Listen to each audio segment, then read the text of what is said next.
Доброе утро, дорогая республика! Мы приветствуем всех зрителей, кто сейчас находится у экранов телевизора. Сегодня с вами мы, Дарья Анкехова и Руслан Ачиров, и это утро мы встречаем вместе. Да, мы желаем всем отличного начала дня и расскажем о том, что происходит в нашей республике и за ее пределами. Будьте с нами, узнавайте много нового, создавайте новое хорошее настроение. Ну а мы расскажем, что такое дальневосточный гектар, как выбрать участок, а главное, как его получить. Вокруг света за 3 года семья из Новосибирска совершила кругосветное путешествие на яхте. Также мы узнаем, как можно использовать обычную защитную маску. Мексиканские ученые придумали новый метод технического прогресса. И обязательно сегодня мы сделаем утреннюю зарядку со всем Якутском. Кто и где и как это можно сделать, а самое главное, во сколько, узнаем сегодня. Ну а также не забывайте, что мы работаем в прямом эфире, работаем вместе с вами. Вы можете присылать свои поздравления вашим близким, и мы их обязательно зачитаем в прямом эфире на номер 8 914 273 44 88. А вообще мы вам рекомендуем подписаться на наш телеграм-канал «Утро Якутии». Для того, чтобы его найти, нужно в телеграме набрать «Утро Якутии» слитно. Подписывайтесь и будьте с нами. Ну а сейчас давайте узнаем, какая погода за окном. В центральных районах температура воздуха на 6 часов утра была на отметке минус 2 градуса. В заречной группе до +1. В южных районах минус 6, минус 4. В Вилюйской группе улусов до +6 градусов. В западных до 0. В Колымендигирской группе улусов 0 градусов. В Янских 5 со знаком минус. На северо-западе 10 градусов ниже 0. В Якутске температура воздуха на 6 часов утра была на отметке 0 градусов. Атмосферное давление 758 миллиметров ртутного столба. Ветер юго-восточный 1 метр в секунду. Сегодня днем преимущественно без осадков. Ветер южный 3,8 метров в секунду. Температура воздуха ожидается до +14 градусов. Даша, ежедневно в мире происходит огромное количество знаменательных событий, праздников, и их вообще, я думаю, даже невозможно все запомнить. Да, не то что запомнить, порой даже удивляешься, да, какие праздники вообще существуют. Я не знаю, там день пакета, день букета. В общем, главное иметь повод, чтобы поднять себе настроение. Да, ну и запоминать все праздники абсолютно не обязательно. Вы просто можете посмотреть нашу следующую рубрику.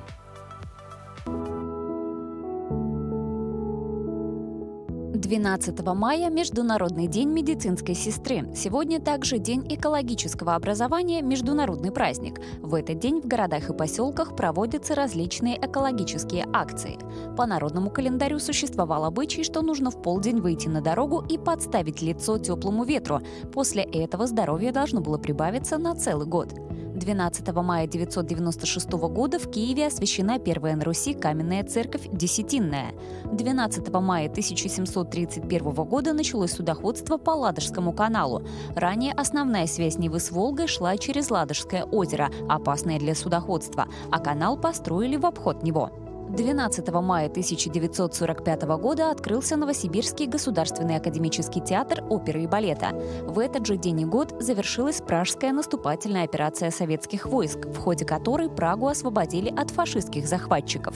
12 мая 2004 года в англиканской церкви введена должность веб-священника. Действующему женщине-священнику поручили опекать интернет-церковь, чтобы люди совместно молились в чатах, совершали веб-мессы и другие онлайн-ритуалы. 12 мая 1874 года родился Яков Гакель, русский инженер, конструктор, ученый-электротехник. В 1907 году в этот день родилась Кэтрин Хепберн, американская актриса, 4-жды лауреат премии «Оскар». 12 мая 1933 года на свет появился Андрей Вознесенский, советский и российский поэт и прозаик, общественный деятель. 12 мая 1983 года родилась Алина Кабаева, российская гимнастка, олимпийская чемпионка, общественный деятель.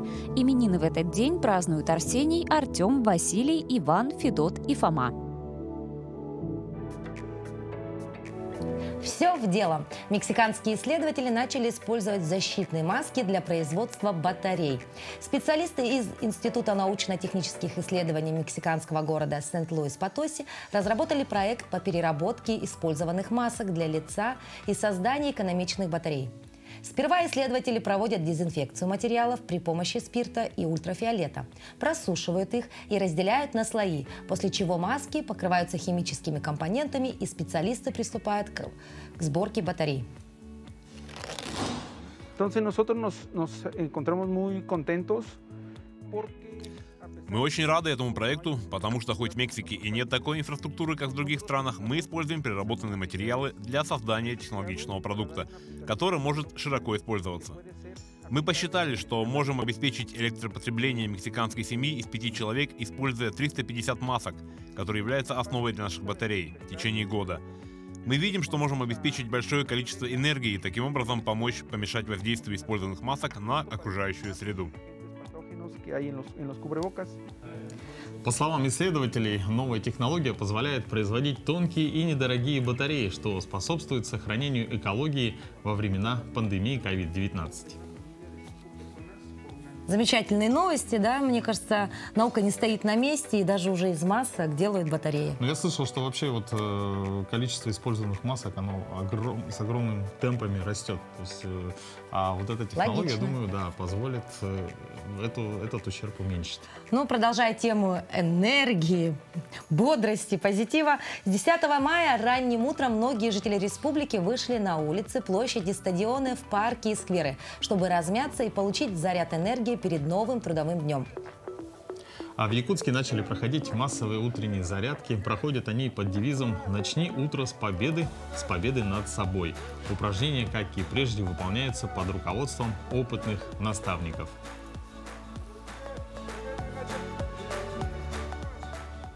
И сегодня у нас в гостях очень опытный наставник. Доброе утро, это Светлана Кобякова, директор Доброе утро. якутской школы Тандитюань.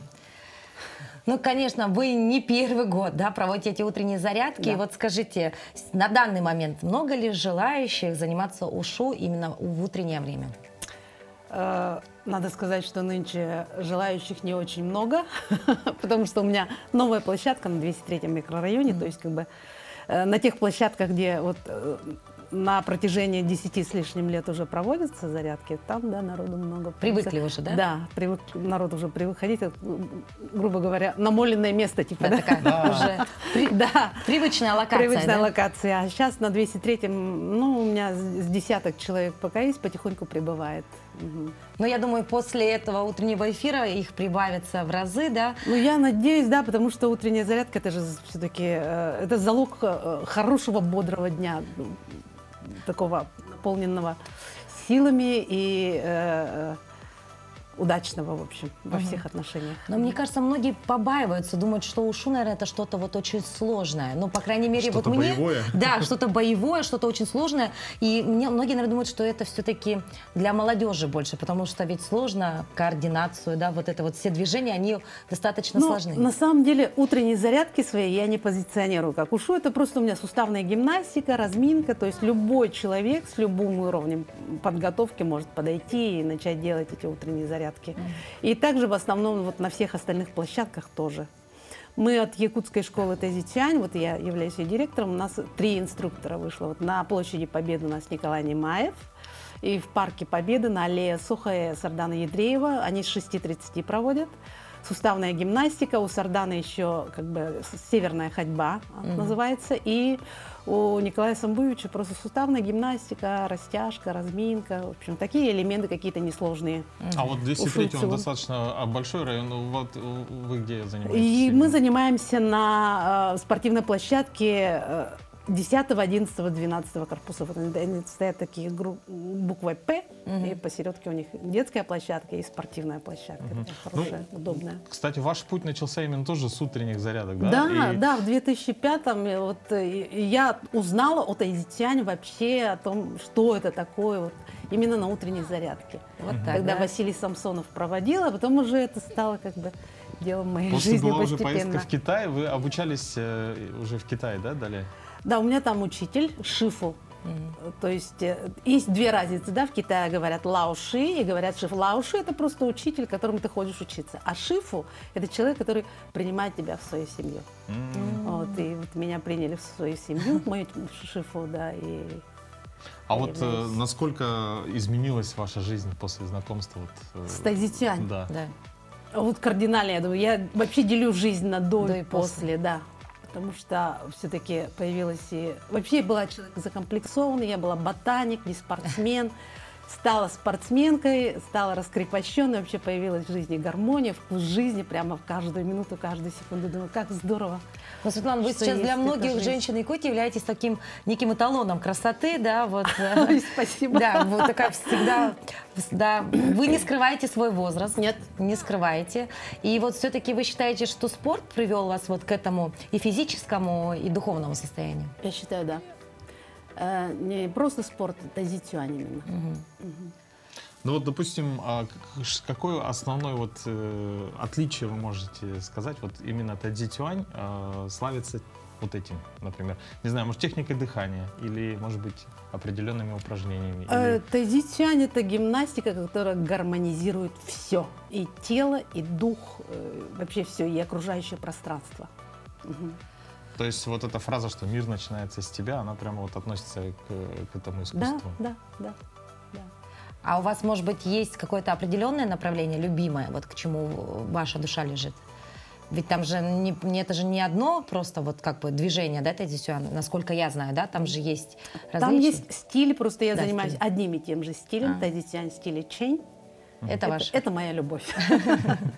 Хорошо. Привлекли ли вы к своему увлечению своих близких и семью? То есть можем ли мы увидеть вашу всю семью, детей, внуков, всех на одной площадке? Нет. Нет, не получилось, К да? сожалению, да? А как они относятся вообще? Ну, нормально. Относятся нормально, но- Уважительно. Уважительно, да? Да. Да. И хорошо, давайте еще раз проанонсируем, да, значит, в 6:30 все желающие могут подойти либо на 203 микрорайон, либо... Время разное. То есть я на 203-м провожу с 7 часов С утра. 7 часов утра. 7 часов утра, да, на площадке 11, 10 и 12 корпусов.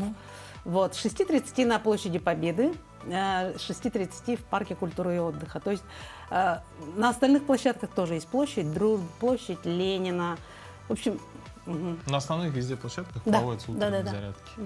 Хорошо, ну и вкратце, наверное, сколько времени нужно заниматься Тайцзи-Цюань, чтобы, допустим, почувствовать результаты оздоровления на вашем опыте? Вкратце. Хотя бы начать, наверное, с утренней зарядки, да? да, хотя бы начать с утренней зарядки. Не обязательно Тайцзи-Цюань, да, но начать с утренней зарядки, тогда уже вы почувствуете и бодрость в теле, и, в общем, первые шаги к тому, чтобы прийти в хорошее физическое состояние. А Тайцзи-Цюань заниматься нужно, главное, регулярно, систематически.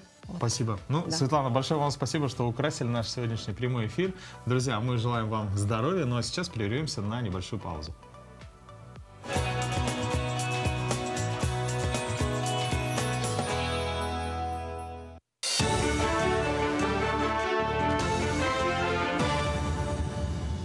Доброе утро, вы смотрите новости.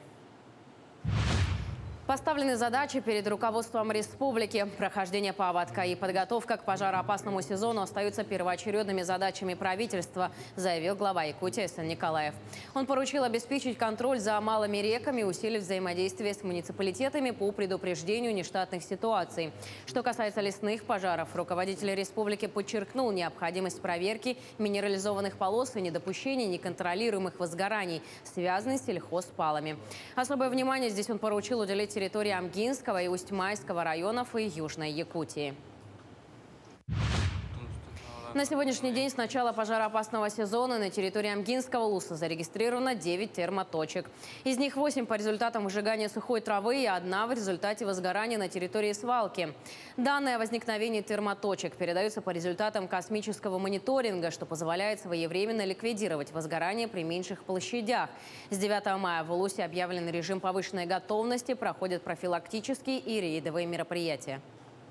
Так, по результатам выездных проверок патрульно-рейдовых мероприятий выявлено 2 нарушений. Нарушение требований правил пожарной безопасности в лесах, то есть выжигание, несанкционированное выжигание сухой травы. В Алданском районе работает республиканская оперативная группа по пропуску паводковых вод на реке Алдан. Ледоход прогнозировался 11-12 мая, однако погода в Южной Якутии непредсказуема.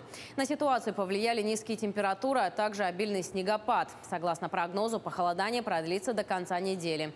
Таким образом, подвижек льда в настоящее время не наблюдается. На случай возникновения чрезвычайной ситуации разработан детальный план, в основе которого слаженность действий всех структур. Труднодоступные поселки обеспечены запасами топлива, продовольствия и медикаментов. Определены эвакуационные пункты и места для отгона скота. Все жизнеобеспечивающие службы находятся в режиме повышенной готовности. Состоялись премьерные показы детского якутского балета «Сказочная долина» на сцене Государственного театра оперы и балета. Это первый национальный балет для детей якутского композитора Кирилла Герасимова. Совместный проект балетной школы, Якутской государственной филармонии, театра оперы и балета. Большинство исполнителей в этом спектакле – ученики и студенты школы.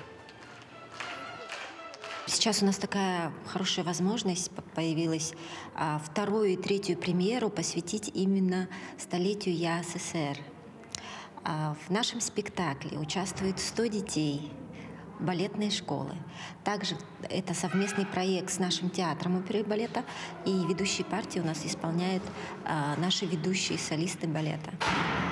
И хочется сказать, что была проведена огромная работа. Это от написания либретто до написания самой музыки. Получилось полноценное профессиональное балетное полотно. Итак, у нас есть поздравления от наших утренних телезрителей. Доброе утро! Можно передать поздравления? Поздравляю с Днем медицинской сестры своих однокурсниц, выпускников 1992 года Якутского медицинского училища, группу СД-811. Также поздравляю с 30-летием окончания учебы. Желаю вам здоровья, удачи во всем, семейного благополучия от однокурсницы Надежды Иннокентьевны. Очень горжусь вами, девочки! И еще одно поздравление. Несмотря на то, что она у нас написана на якутском языке, я сейчас проявлю, наверное, некие свои способности. Ну, в общем, я прочту это на русском, уже с переводом. Итак, дорогую подругу, главную медсестру клиники «Белая роза» Коркину Любовь Гавриловну поздравляем с праздником. Твои подруги Лида, Оксана и Маша.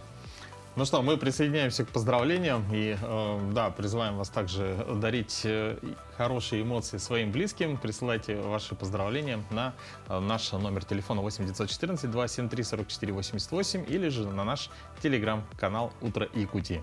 Но у нас интересная новость. 3 года семья из Новосибирска совершала кругосветное путешествие, причем не сухопутным путем, а на яхте International.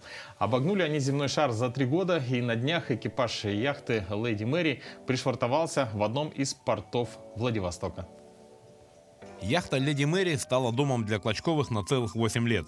Дети преодолевали трудности наравне со взрослыми, поэтому в таком ритме жизни между членами семьи даже были распределены должности по старшинству, от капитана до юнги. Младшая дочь Лада носит звание юнги. Во время путешествий она успевает осваивать школьную программу. Когда у нас есть интернет, я учусь, как обычные люди, только в интернете. То есть мы присоединяемся в приложение вроде Skype, и там вместе с учителем и одноклассником проходим темы. Как рассказала второй помощник капитана Настя Клочкова, для ориентирования в открытом море путешественники используют карту и различные инструменты для отслеживания движения судна. Это наша навигационная программа. Обычно она находится в этом айпаде. Наверное, вот отсюда шли. 57 дней переход. В общем, основные приборы — это навигационный iPad, в котором эта программа. И мы следим за курсом. Вот. И тут еще за положением, датчик положения руля, то есть в какую сторону он повернут. Ну и за парусами, конечно, еще. И за ветром, а если идем где судоходство, то нужно выглядывать очень часто. Кроме того, во время пребывания в море семье необходимо заботиться о благоустройстве судна. По словам второго помощника Марины Клочковой, яхта идеально приспособлена к любым испытаниям стихии. Во избежание падения предметов на корабле предусмотрены шероховатые поверхности и замки с самозакрывающимися механизмами. А кухонная плита оборудована карданным подвесом и даже в самую сильную качку стремится занять горизонтальное положение. Воду для питья и приготовления пищи семья берет из специального бака, где установлена система очистки, а запасы еды хранятся даже в каюте-спальне.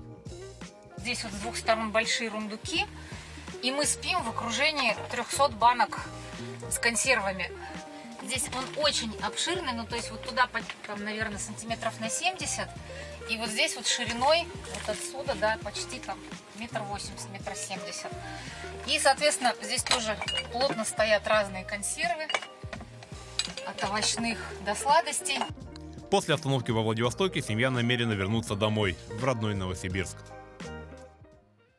Какая замечательная мечта, да, сбылась у вот семьи из Новосибирска. Это же, мне кажется, такое прям путешествие, я не знаю, 3 года. Ты представляешь, 3 года в море. И увидеть весь мир. Увидеть весь мир, а еще ответственность с тобой же еще и дети.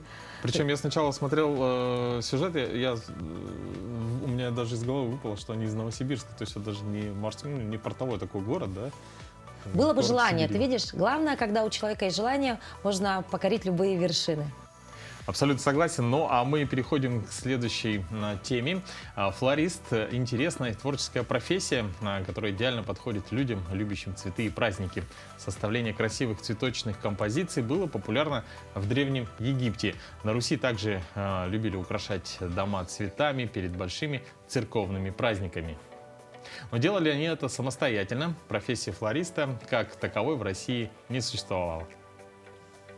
Всем доброе утро, меня зовут Алена, я флорист цветочной мастерской Joy. Я работаю здесь уже с 2020 года, и я всегда росла в окружении цветов, потому что моя мама любила сажать цветы. Дома у меня всегда было много цветов, и летом во дворе мама сажала много цветов, так что это было очевидно. Я пришла сюда летом, и девочки учили меня около 3 месяцев. Я здесь стажировалась, училась собирать композиции и букеты. Флорист должен обладать качествами, но это обязательно быть стрессоустойчивым. Это не такая работа, где ты сидишь, попиваешь чаек, и вокруг тебя цветочки и феечки. Это скорее работа физически сложная. Это не всегда так легко, как кажется. Это много грязной работы, где нужно работать руками. Это нужно таскать воду, это нужно обрабатывать цветы. Так что да, это не так легко, как кажется. На самом деле, я лично не очень верю в этот язык цветов, но я слышала про подобные понятия, про красные розы, которые означают любовь и прочее. Но мы больше придерживаемся в таком традиционном плане, это количество. Ну, то есть четное и нечетное количество, которое мы используем в букетах. Основа цветов, которое обязательно должно быть нечетного количества. У всех бывают свои предпочтения, каждый дарит то, что нравится. Но мы больше специализируемся на необычных букетах, на фактурных букетах, на чем-то стойком, ярком и необычном. Думаю, сейчас весной лучше всего подходит время для желтого. Это нарциссы, это тюльпаны, это верба, это гениста, это все, что пахнет, цветет, это поднимает настроение. Есть такие клиенты, которые приходят, они знают, чего хотят, но чаще всего наши клиенты любят нам доверять. То есть это авторские букеты, каждый букет не похож на другой, поэтому они доверяют нам, нашему вкусу, и точно знают, что мы можем их удивить. Чаще всего люди заблуждаются в том, что свежее – это хорошее. Ну, то есть это не всегда так. Букет, который простоял в холодильнике нашем при должной температуре, в должной воде, он может простоять дольше дома, то есть он не был из свежей поставки. То есть цветы, которые только приехали, они не всегда бывают лучшего качества. Обычно по качеству мы определяем по сортам все по-разному. То есть розы по-разному, тюльпаны все по-разному. Ну, конечно же, это в первую очередь на взгляд. То есть нужно посмотреть, нет ли чего-то некрасивого, броского. Но это природа. Не бывает полностью идеальных цветов. Когда мужчина приходит приобретать цветы, заказывать для своей любимой женщины, для своих каких-то родственников и подруг, он не знает, то есть, что выбор огромен. В нашей мастерской представлено около 60 наименований сортов, разных видов, фактур и всего прочего. Поэтому чаще всего они доверяют нам, то есть иногда мы знаем, что нужно. Лучше всего фактурный букет, где много веток. Ну, то есть весна — это всегда о новом цветении, о новом начинании, поэтому мы используем много деталей, где много всяких интересных вещей, на которые можно долго смотреть. Они по-разному себя проявляют, когда стоят у вас дома в вазе, раскрываются, меняют цвета. Поэтому, думаю, лучше всего использовать сейчас интересные букеты, использовать много деталей. И это не всегда с упаковкой. Чаще всего мы используем упаковку только для защиты цветов. Мы продолжаем нашу традиционную рубрику «Пусть мама придет». И сегодня мы вас познакомим с Андрианой. Девочке 15 лет, она очень целеустремленная, с большими планами на будущее, для реализации которых Андриане нужен наставник. Человек, который поможет ей в ее первых шагах самостоятельной взрослой жизни. Сегодня мы познакомим вас с Андрианой. Девочка нуждается в опеке или наставничестве. Меня зовут Андриана, мне 15 лет. Учусь в 9 классе. Собираюсь до 11-го оставаться в школе. Учусь нормально. А что, вот как ты считаешь, что такое хорошо, что надо делать человеку, чтобы ему не было стыдно? Ну, стыдно. Человек не может без ошибок. А ты совершала в жизни ошибки? Много. Много ошибок. Но ты уже какой-то опыт извлекла из этого, да? Да. Надо слушаться взрослых, потому что они опытнее нас и знают, чем это обернется. Андриана у нас приехала в этом году. Девочка, она у меня в семье самая старшая и очень ответственная. Она у меня учебный сектор. И она всегда помогает нам делать уроки. Вот она очень ответственная девочка. Она планирует свой каждый день. Она просто так не просыпается. У нее весь день запланирован. И она всегда вот рассказывает. И все делает по плану. Она не пропускает ни школу. Она очень... Я даже не знаю, как ее описать, но очень хорошенькая и очень ответственная у меня девочка. А еще Андриана любит танцевать.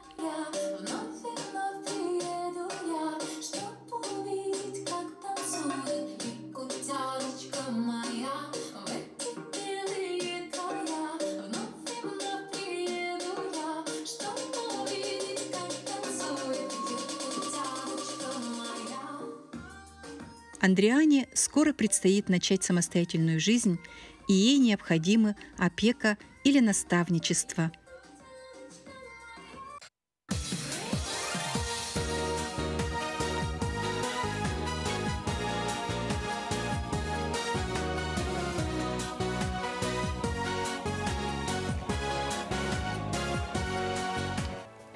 Большую роль в изучении родного края играет краеведческий музей. Более значимую роль выполняет школьный музей, который способствует формированию у школьников любви к малой родине, уважения к опыту предыдущих поколений. В административном центре Хону Момского района при средней школе работает краеведческий музей. Ко Дню пионерии музей подготовил интересную композицию. Наш музей по профилю исторический. И основной фонд нашего музея – это, конечно, фотографии о наших выпускниках и об учителях, которые работали в нашей школе.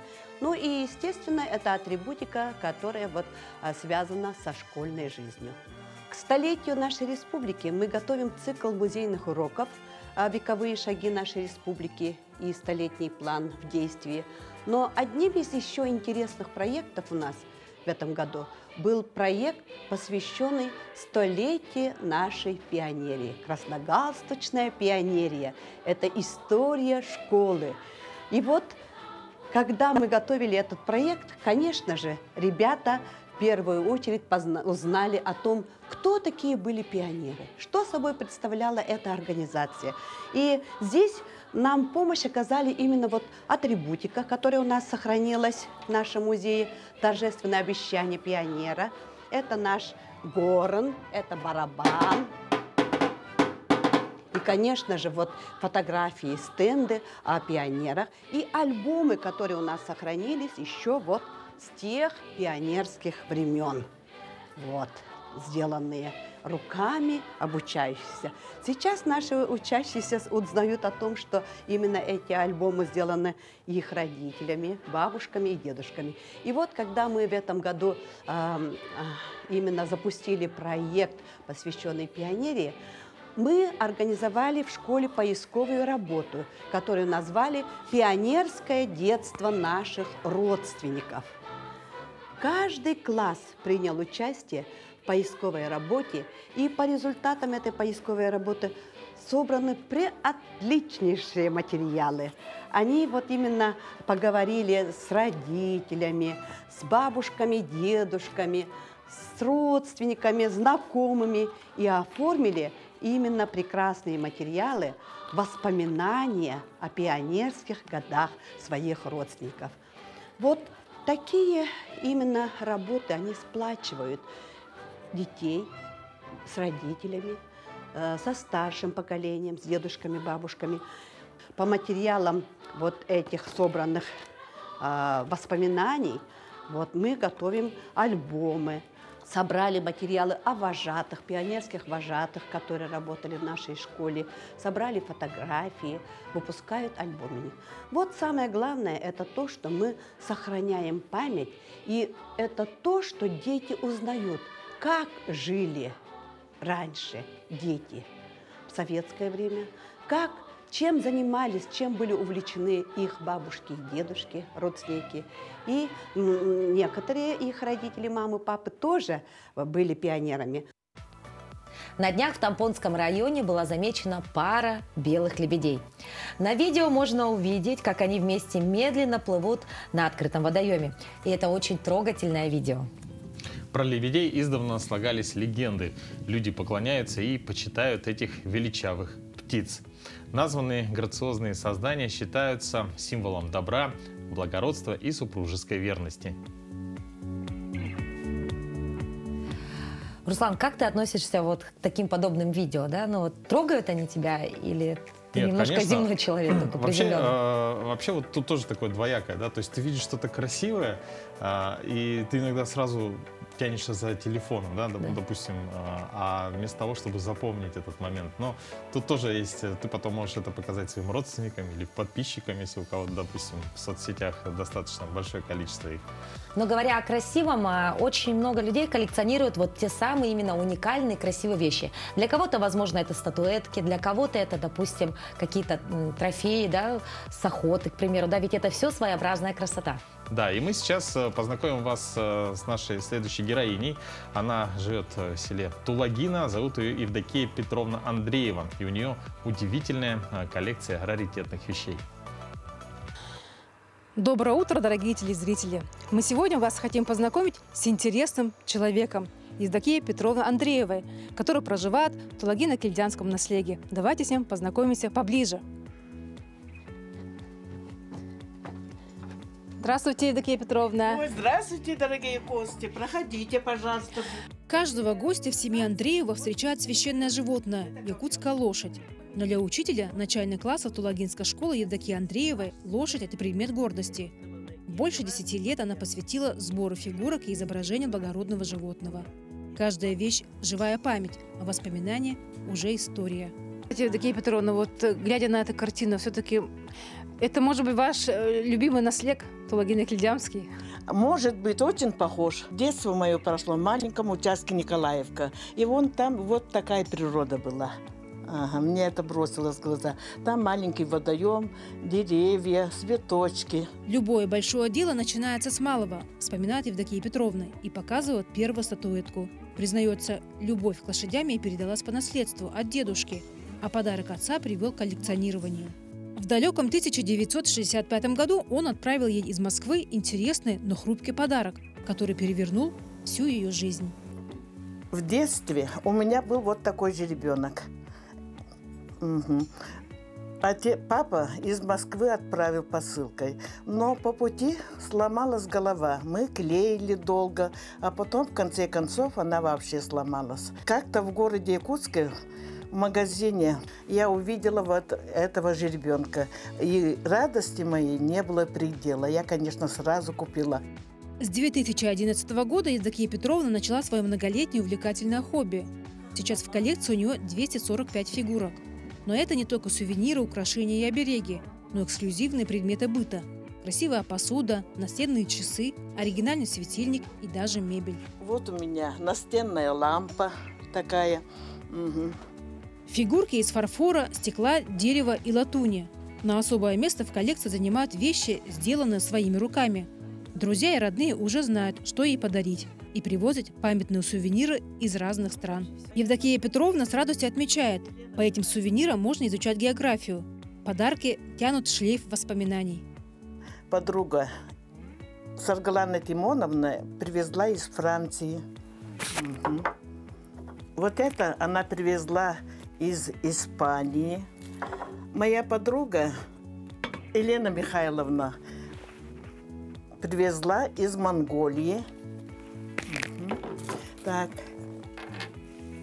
Подруга вот Феоктиста Ивановна подарила вот такую шкатулку. Это очень старинная, 50-х годов. Таких увлеченных коллекционеров в одном только селе Тулагина больше 10. Все они увлечены коллекционированием раритетных вещей. Цель у клуба одна – объединить людей по интересам и жить интересной и активной жизнью. Клуб коллекционеров в нашем наследии насчитывает более 15 человек. Это очень увлеченные люди, занимаются собирательством и, конечно, участвуют во всех мероприятиях нашего наследия. Мы даже участвуем в городских наследиях, в онлайн-мероприятиях в последнее время. И проводят, конечно, просветительскую работу среди населения. Коллекционеры Тулагино-Кильдямского наследия активно участвуют в общественной жизни наследия, организовывают комьюнити по интересам, устраивают выставки, иногда обмениваются вещами. В планах клуба издать небольшую книгу, где будут интересные истории, а главное – удивительные коллекции удивительных людей. Люблю свой наследие, своих односельчан, люблю свой дом, своих детей, внуков и учеников своих. А лошадей я очень люблю. Ирина Григорьева, Григорий Николаев, Тулагино-Кильдямский наследие. Какая замечательная женщина. Да, ты видел ее коллекцию? Действительно, это же уже, мне кажется, как семейная такая реликвия, которая будет передаваться из поколения в поколение. Да, действительно. И вообще, вот меня всегда... Я сам особо сейчас задумался, я ничего не коллекционирую, да, но вот очень всегда с интересом наблюдаю за людьми, у которых есть большая коллекция всего, что угодно, там, начиная от марок и заканчивая там автомобилями. А есть и те люди, которые любят коллекционировать киноафиши. Да, и сегодня по всей России в прокат выходят новые ленты самых разных жанров. С репертуаром кинотеатра «Лена», который можно посетить по Пушкинской карте, нас ознакомит наша коллега Катерина Винокурова.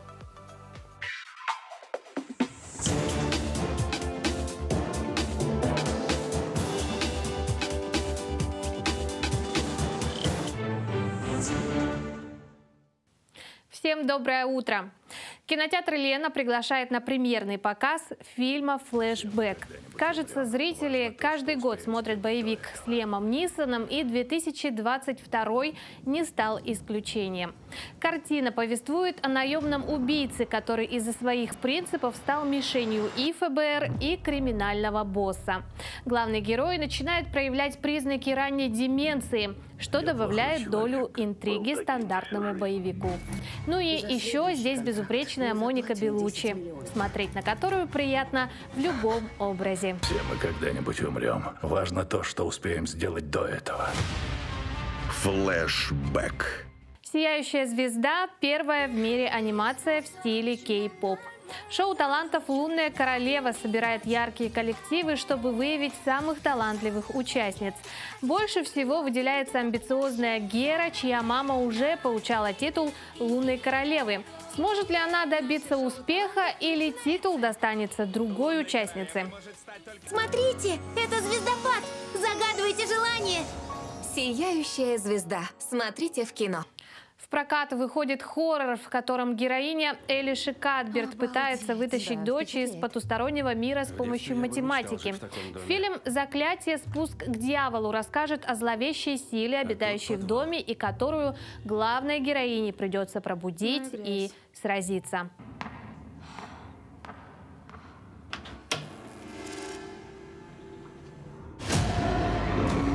Заклятие. Спуск к дьяволу. Жизнь прекрасна, если научиться жить. Комедийная картина «Этому быть» расскажет о двух абсолютно непохожих людях, которые вынуждены вместе отправиться на юг Франции. Один счастлив несмотря ни на что, другой вечно недоволен. В конце наполненного приключениями пути они поймут, что иногда стоит оглянуться вокруг и понять, что все познается в сравнении. И тогда жизнь заиграет новыми красками. Мы все пассажиры на этом поезде. Мы не знаем, куда едем, мы не знаем о пункте назначения, но мы на борту. Также сегодня кинотеатр «Лена» приглашает на премьерный показ фильма отечественного мастера независимого кино Дмитрия Давыдова. Режиссер продолжил тему своей родной Якутии в криминальной драме «Нелегал». Это история о молодом молчаливом киргизе, который вместе с группой земляков нелегально прибыл в Якутск в поисках работы. Парень пройдет через рабство, криминальные разборки и скитания по полупустым селам, но на родину не вернется, ведь у него есть конкретная цель, и это далеко не работа. Напомним, Дмитрий Давыдов завоевал гран-при фестиваля «Кинотавр» в 2020 году вместе со своим фильмом «Пугало». А в 2021 на Варшавском международном кинофестивале его картина «Ит» была удостоена специального приза. Фамилия? Имя? Имя?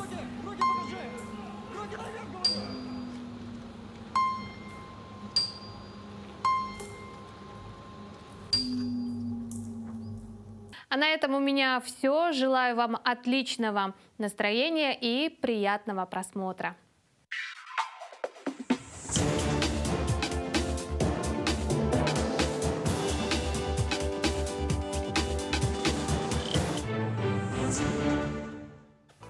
Традиционный субботик Сканди-группы прошел в эти выходные в Хандыге. В эти светлые майские дни особенно хочется, чтобы и улицы, и берег реки были чистые и красивые. Скандинавки всегда выходят вместе на субботники по очистке пешей тропы и берега Алдана от мусора, накопившегося за зиму. И летом и осенью им приходится убирать за отдыхающими на природе. Женщины-активистки отмечают, что им уже вошло в привычку ходить гулять или идти на рыбалку с пакетами для мусора. В итоге за час работы собрали более 10 мешков различного хлама. Остается лишь надеяться, что люди когда-нибудь станут ответственнее, будут бережнее относиться к природе. Дальневосточный гектар. Жители Якутии чаще всего используют его для строительства индивидуальных жилых домов, занятия сельским хозяйством и развития туризма. В регионе заключено свыше 11 тысяч договоров на дальневосточные гектары. Из них 153 уже предоставлено в собственности и 10 в долгосрочную аренду. И сегодня у нас в студии гость, который расскажет нам более подробнее о том, что же такое дальневосточный гектар. И это Александр Альбертович Терентьев, главный специалист клиентской службы города Якутска, центра «Мои документы». Доброе утро. Доброе утро. Доброе утро. Ну, расскажите, что такое дальневосточный гектар и кто его может получить? В соответствии с федеральным законом номер 119 ФЗ об особенностях предоставления земельных участков на территории Сибири, Севера, Арктики и Дальнего Востока Российской Федерации от 1 мая 2016 года гражданин вправе приобрести земельный участок безвозмездное пользование на 5 лет на вот этих вот отведенных территориях. Что это значит? Человек в заявительном порядке подает заявление через ФИЗ на дальневосток.рф, и ему предоставляется земельный участок размером не более 1 гектара. Вот. К тому же эта программа предполагает предоставление земельного участка в групповом формате. Что это значит? Это значит, что люди могут создать группу размером не более 10 человек и подать заявление на приобретение 10 гектаров земельного участка, то есть с расчетом не более 1 гектара на каждого члена группы.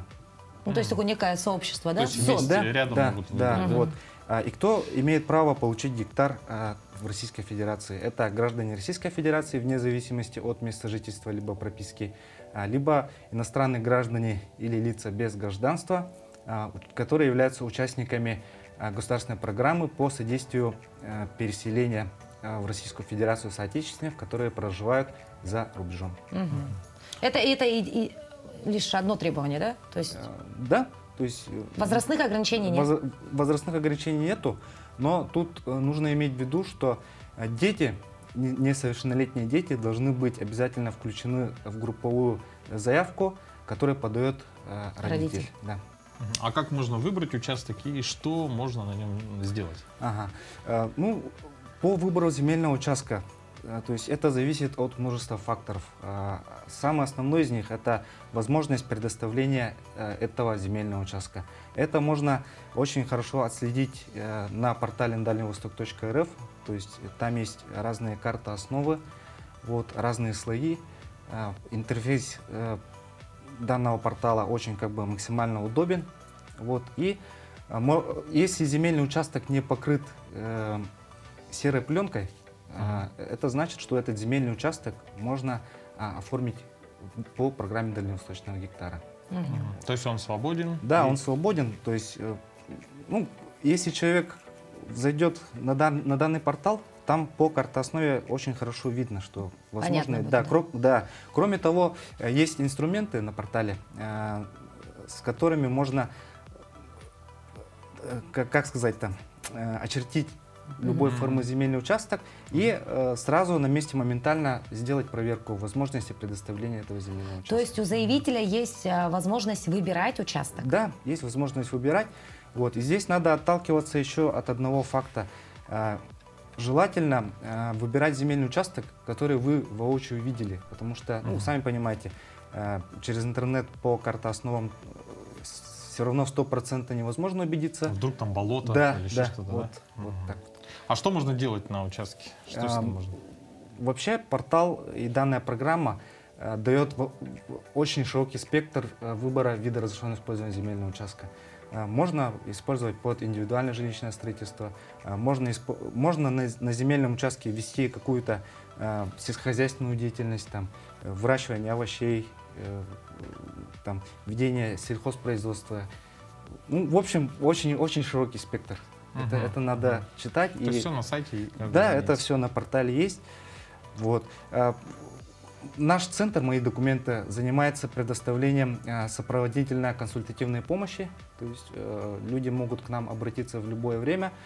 И в окне приема специалисты могут помочь при подаче заявления электронно через портал на Дальний Восток. Да, то есть именно «Мои документы» могут это все сделать быстро, не надо сидеть, разбираться в этом, просто можно прийти и вы все оформите. В том числе и выбрать участок прямо у вас? В том числе и выбрать участок, но не надо полагаться на специалиста. То есть, все равно лучше быть готовым. Лучше быть уверенным в выборе земельного участка. А то потом через несколько лет придешь и будешь искать этого специалиста и говорить, это вы мне оформили этот участок, а там его просто нет. Да.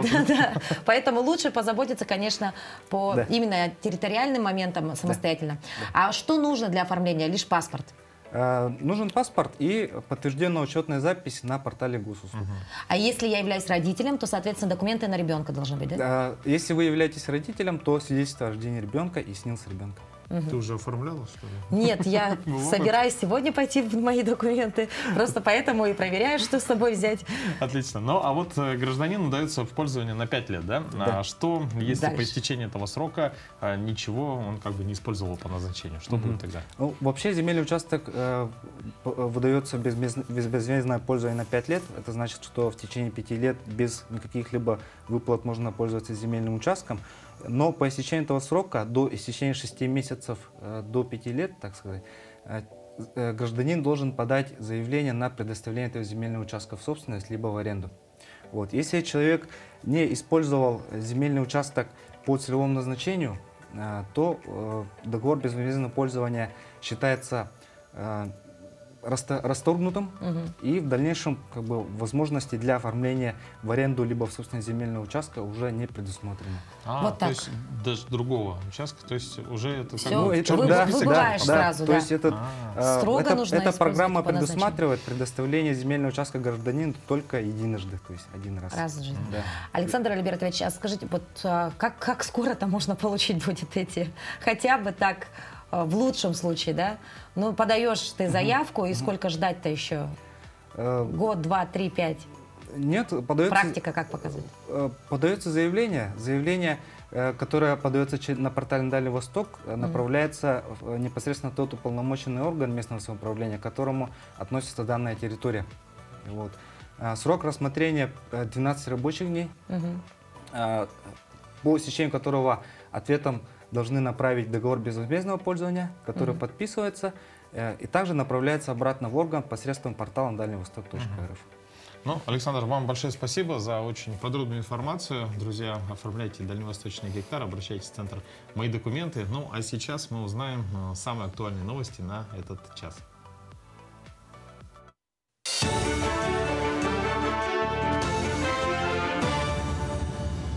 В эфире новости. Доброе утро.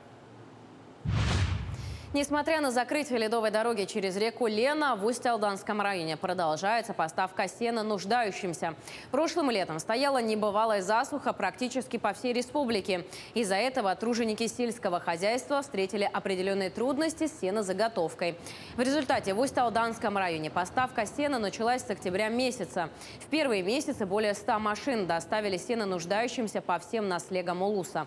Всего за период зимовки поставлено около 9000 тонн сена из республики и Забайкальского края. Из них 2700 тонн внутри республики и 6200 тонн из Забайкальского края. В Наяхинском наслеге всего подано заявок на 170 тонн сена, из них прибыло 154 тонн и ожидается еще последний рейс сегодня ночью. Министерством по развитию Дальнего Востока в этом году запущена программа «1000 дворов на Дальнем Востоке». На нашу республику выделено 864 миллиона рублей, которые пойдут на благоустройство и оборудование не менее 121 двора. В Якутске по этой программе будут обустроены 75 дворов, еще 49 новых детских площадок. Будут введены в 37 муниципальных образованиях, среди которых Намский, Горный, Мегино-Кангаласский, Нюрбинский и другие улусы и районы республики. Новые площадки по программе «1000 дворов» должны быть построены уже к октябрю текущего года. Ежегодно проводится, согласно порядка, отбор. Отбор проводится общественной комиссией. Заявки подаются непосредственно собственникам жилья. В среднем мы рассчитали, сколько стоимость выходит капитального ремонта дворовой территории. Это у нас выходит где-то порядка от 8 до 10 миллионов рублей. Контрактация у нас завершена по 59 дворовым территориям. И буквально, может, даже с конца этой недели уже начнутся демонтажные работы со стороны подрядчика. 16 и 17 июня в Якутии состоится 3-й международный конкурс «Хомусист Виртуоз мира». В масштабном мероприятии примут участие более 42 кандидатов из 14 стран и 10 регионов России. Якутию представят 9 участников, которые прошли отборочный тур конкурса прошлой осенью. У международного конкурса «Хомусист Виртуоз мира» есть своя давняя история. Он состоялся всего 2 раза в городе Якутске во время проведения международных конгрессов-фестивалей хомусной музыки в 1991 году и в 2011. По итогам 2 предыдущих конкурсов звание «Хомусист Виртуоз мира» удостоили 18 исполнителей. Это представители России, в том числе и из Якутии. Финансируется за счет федерального гранта, это президентского гранта, фонд культурных инициатив. И уже сегодня мы закрыли сбор заявок и уже утверждены все участники. А так, кандидаты из Республики Саха-Якутия, отборочный тур прошел в прошлом году. Это еще осенью мы отбирали. Там приняли участие около 18 хомусистов. И в итоге были допущены 9 наилучших наших исполнителей. На этом все. Отличного дня. Сегодня в Новосибирском театре оперы и балета состоится премьера балета «Конек-горбунок». В январе Новосибирский театр оперы и балета заключил контракт с бывшим руководителем Владимиром Кехманом на постановку балета «Конек-горбунок». Сумма составила 1 миллион 250 тысяч рублей.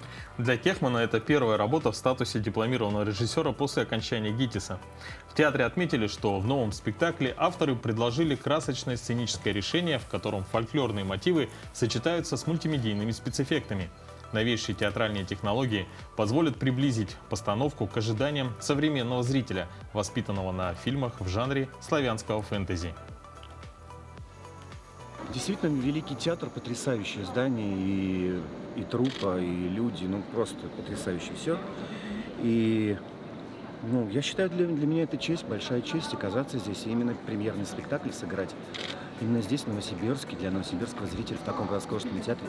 Да еще с такими классными партнерами. И психологически все другое совершенно. Вы знаете, я сейчас вот стою и ловлюсь на мысли, что несмотря на то, что я и там в спектаклях и танцую, в драматических спектаклях, и танцую, и регулярно спортом занимаюсь, в хоккей играю и так далее. И сейчас я понимаю, что у меня, кажется, в теле есть совершенно другие мышцы. И они теперь вот сейчас начинают болеть. То есть, значит, в балете работают совершенно другие мышцы, о которых я даже и не знала, о их существовании в моем теле. Тоже в эфир. Итак, давай подытожим эфир, Руслан наш, да? Ну, дорогие телезрители, конечно, запланируйте свои выходные. Возможно, кто-то из вас оформит дальневосточный гектар, кто-то посетит премьеры в наших кинотеатрах, кто-то, может быть, даже съездит на премьеру «Конек-горбунок», город Новосибирск. Кто-то начнет кругосветное путешествие. Действительно. И, конечно, сегодня на календаре четверг, совсем немного осталось до выходных, поэтому проведите эти дни с пользой. И мы, конечно, желаем вам отличного начала дня. Друзья, напоминаем, что это короткая рабочая неделя, завтра уже пятница, но, тем не менее, не нужно расслабляться. Мы желаем вам отличного настроения, бодрого утра. Ну и, конечно же, завтра в это же время вновь увидимся на каналах Якутия-24 и НВК Саха.